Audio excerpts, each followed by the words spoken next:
రాజంపేటకు మీరు ఏమి వనగొచ్చినారు? రాజంపేటకు రాజధాని అయినప్పుడు నో వాయిస్.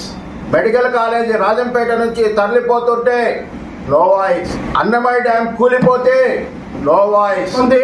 ఎప్పుడైతే రాజంపేట నుంచి పెత్తందారి వ్యవస్థ పోతుందో ఆ రోజు రాజంపేట అభివృద్ధి చెందుతుంది.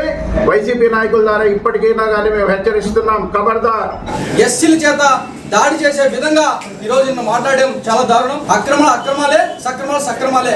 నువ్వు చేసిన దొంగతనాన్ని నీటి దాకా వస్తుందని నువ్వు భయపడి అలా కలెక్టర్ విమర్శిస్తావా? నీదే స్థాయి కాదు. నువ్వు కేవలం కబ్జాలు చేసుకునే ఒక నీచమైనటువంటి గుణం కలిగిన వాడివి.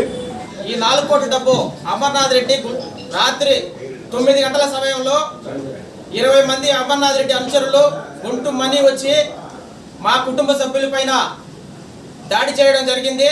నైట్ 11 గన్ను తీసుకొని బెదిరించాడు.